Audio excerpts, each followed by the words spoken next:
Assalamualaikum. Today we are going to continue the chapter which is related with chemical kinetics, first year chemistry. और आज हम लोगों ने पढ़ना है रेट लॉ और rate expression. Rate law and rate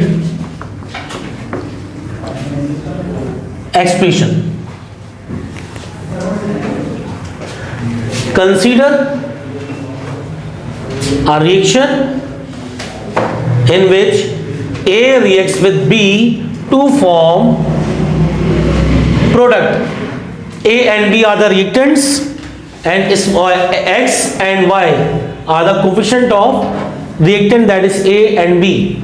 According to rate law which we have discussed in chemical equilibrium, rate of reaction is directly proportional to the active mass of reactant, or rate of reaction is directly proportional to the product of active masses of reactant. अगर reactant होगा तो उसके दरमियान collision में होंगे.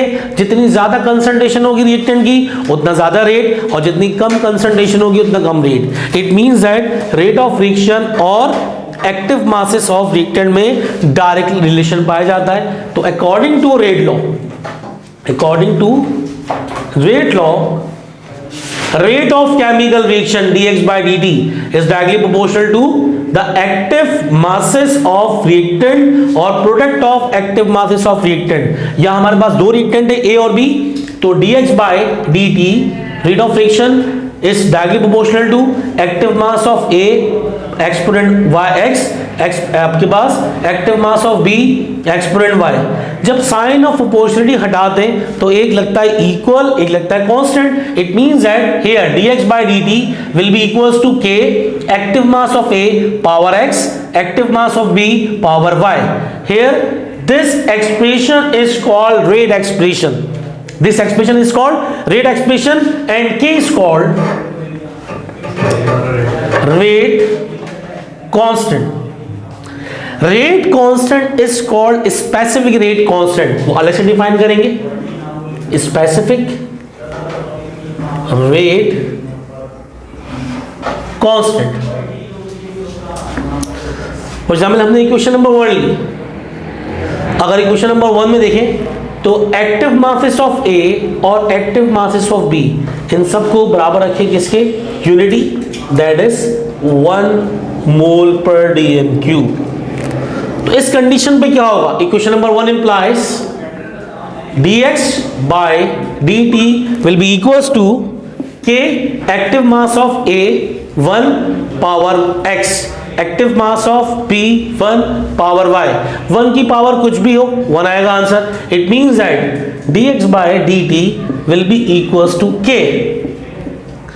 The condition at which all the active masses or molar concentration of all reactant present in a chemical equation or rate expression become equals to unity or 1 mole per dm cube.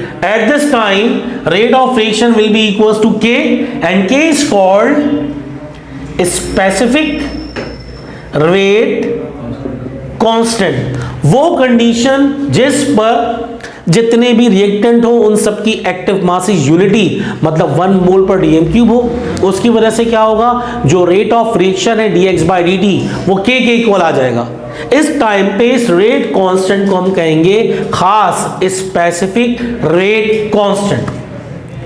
तो यहां पर हमने rate expression, rate constant और specific rate constant देख लिया. कुछ characteristics होती है रेट कांस्टेंट के की. तो के क्या है? Rate constant. उसकी अगर आपके पास शॉर्ट में कैरेक्टरिस्टिक्स लिखने के लिए आ जाए तो आप लोग लिख सकते हैं.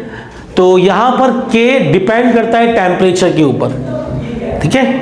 के always remains constant at specific temperature. के वेरीज, के इंक्रीज या डिक्रीज होता है बाय इंक्रीजिंग और डिक्रीजिंग इन टेम्परेचर.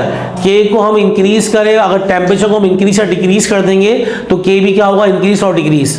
थर्ड क्या है? अगर एक्टिव मासेस तमाम रिएक्टेंट की बढ़ा दें, ठीक है, या कम कर दें, के पर जब तक कोई फर्क नहीं पड़ेगा जब तक टेम्परेचर को ऑल्टर नहीं किया जाए।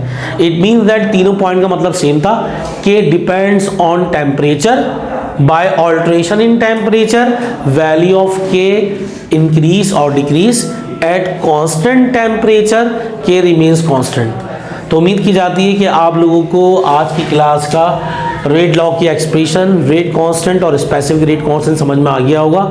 टिल देन अपना ख्याल रखिए। अल्लाह हाफ़िज़।